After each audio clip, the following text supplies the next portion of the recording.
Fala, criatura! Tudo tranquilo? Prof. Rui aqui na área. Se você ainda não me conhece, eu sou professor de Química, especialista em vestibulares e também no Enem. E nesse vídeo de hoje eu vou resolver com você a questão de número 59 do vestibular da UEL, prova de 2026. Uma questão pesada que abordava o assunto do modelo atômico de Bohr. Geralmente questões de modelo de Bohr são simplesinhas, não é? Mas essa não. Essa questão é pesada, ok? Agora tem uma coisa que pode te deixar muito leve, muito mais tranquilo. Sabe qual que é? Dá um joinha nesse vídeo e se inscrever nesse canal, porque com certeza a química vai ser levada com muita leveza para você e você com certeza vai superar todas as suas dificuldades, ok? Agora, sem maiores enrolações, bora pro vídeo! O modelo atômico de Rutherford previa que os elétrons em movimento que orbitam o núcleo perderiam energia e seguiriam em espiral até colidir com esse núcleo do átomo. Rui, não entendi. Cara, eu vou te contar uma coisa, tá? Por que ele falou isso pra você? Bom, no modelo de Rutherford, lembra que o elétron ele orbitava em qualquer região, desde que estivesse na eletrosfera, esse núcleo, não é? Então vamos imaginar o seguinte, ó. O que você pode imaginar? Imagine um elétron que esteja orbitando nessa órbita que eu coloquei aqui pra você. Lembra que no modelo de Rutherford, as órbitas eram elípticas, tá? Então imagine que isso seja uma elipse e não algo circular, tá? Você concorda que quando o elétron está orbitando, o elétron é uma carga negativa, não é? Quando uma carga negativa está orbitando uma positiva, tá? Ela está o tempo todo, constantemente emitindo radiação. Isso é física clássica, não é? E mais, essa força de atração que teria aqui, se esse cara está irradiando energia o tempo todo, né? Se ele está irradiando energia o tempo todo, ele está perdendo energia. E ao perder energia, ele começaria a ir para uma órbita mais próxima agora desse núcleo, não é? Que continuaria perdendo energia até que chegaria um momento que ele colapsaria com o núcleo. Então o próprio Rutherford percebeu que o modelo dele tinha essa incoerência, mas era um modelo muito bonito, não é? Todo mundo achava esse modelo extremamente elegante. Então quem que conseguiu resolver esse problema? Né? O Bohr. O Bohr, ele conseguiu resolver esse problema de maneira maravilhosa, tá? E ele cria o modelo dele, tá? Então entenda que o problema do modelo de Rutherford é que o elétron dessa forma emitiria energia constantemente. Ao emitir energia, ele colapsaria com o núcleo. E nós sabemos que as coisas não emitem luz o tempo todo.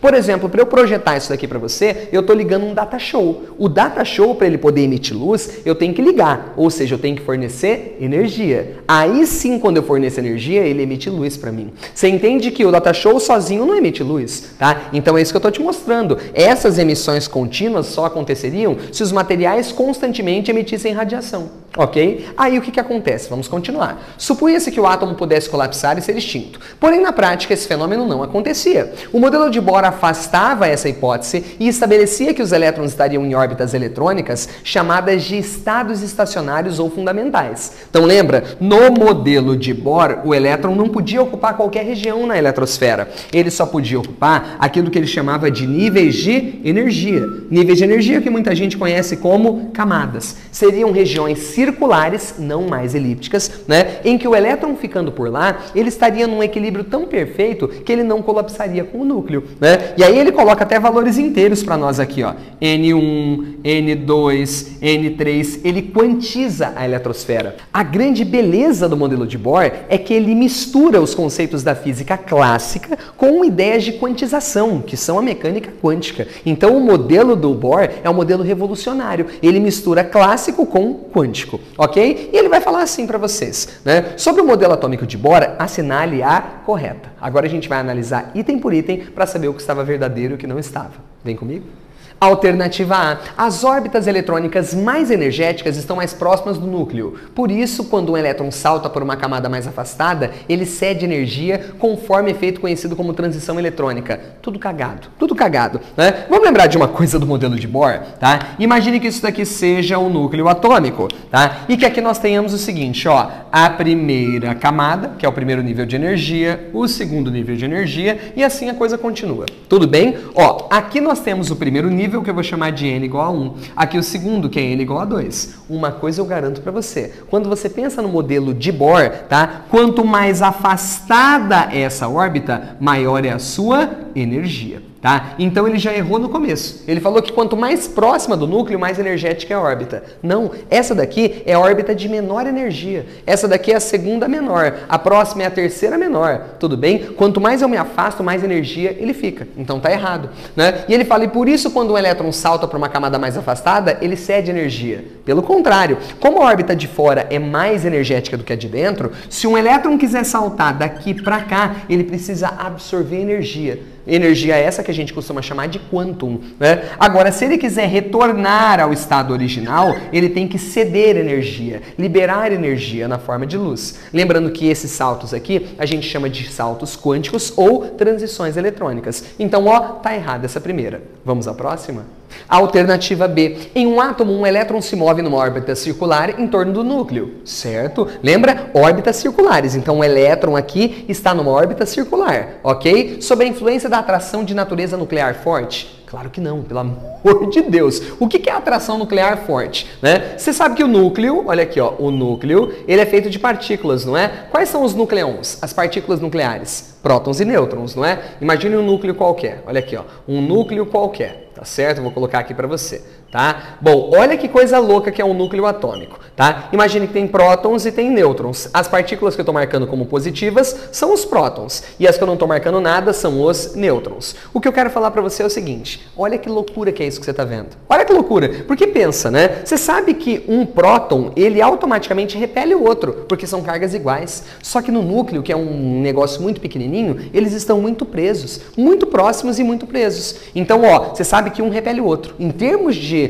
forças eletrostáticas, né, esses caras são altamente repelidos. A força que segura os nucleons aqui, né, que prende eles, é uma força de intensidade altíssima, só que de alcance curtíssimo. Essa força aqui a gente chama na física e na química de força nuclear forte. Então a força forte é a força que prende as partículas dentro do núcleo. Dentro do núcleo. Agora, a força de atração que eu tenho aqui, entre o núcleo que é positivo e os elétrons que são negativos, não é uma força nuclear forte, é uma força eletrostática, né? É uma força eletrostática. Portanto, não tá legal esse item daqui, tá? Não é a força nuclear forte, né? E aí você cagou com o item daqui. E ele fala, obedecendo às leis da mecânica quântica. Lembra que o modelo de Bohr, embora ele utilize conceitos de quantização, ele ainda respeita a mecânica clássica, tá? Então o modelo de Bohr, eu repito para você, é um modelo clássico que tem coisas da física quântica atribuídos a ele, tá? Então tá errado também que eu falar que ele obedece às leis da mecânica quântica. Não, ele tem uma quantização, tá? Mas ele obedece às leis da mecânica clássica. Então, item incorreto. Vamos ao próximo?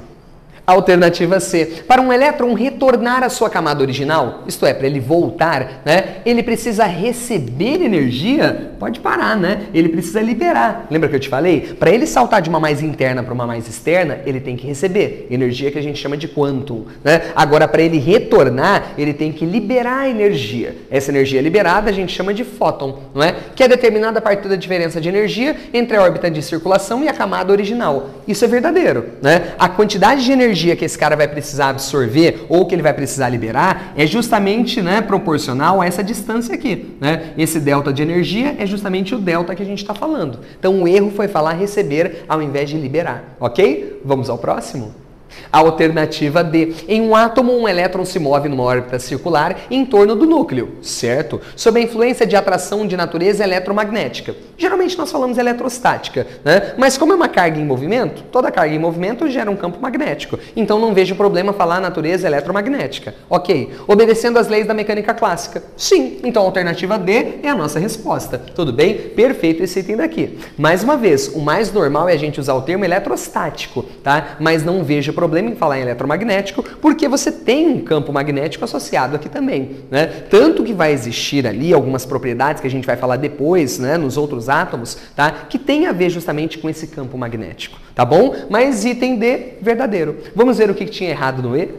Alternativa E. Um elétron pode se mover em uma órbita na qual seu momento angular orbital L admite qualquer valor múltiplo de h, que é a constante de Planck. Ou seja, ele pode descrever infinitas órbitas possíveis. Isso aqui é uma apelação para você, aluno do ensino médio. Isso aqui é uma apelação, né? Se você não vai prestar um vestibular militar, um ITA, IME da vida, tá? Isso daqui, raramente, seu professor vai ter colocado dessa forma para você, matematicamente. E eu não estou falando de que eu faço isso, tá? Eu, quando dou aula, eu comento sobre isso, mas eu nem chego a escrever essa fórmula para os alunos, tá? Mas existe uma fórmula para essa quantização daqui. O que o Bohr percebeu? Lembra do problema do modelo de Rutherford? Que o elétron ele não podia ficar em qualquer região? Dependendo da distância que ele tivesse do núcleo, né, isso causaria o colapso dele com o núcleo. E o Bohr ele resolve esse problema quantizando a eletrosfera. Ele fala assim, ó, não é qualquer lugar que esse elétron pode ficar. Ele postula algumas coisas, não é? Tanto que ele fala, ó, o elétron enquanto está girando numa determinada órbita, a energia dele é constante, né? Ele fala, para ele saltar de uma para outra, ele tem que absorver ou liberar energia. Tudo isso ele postula para nós, né? E aí o que é o interessante? Ele postula assim,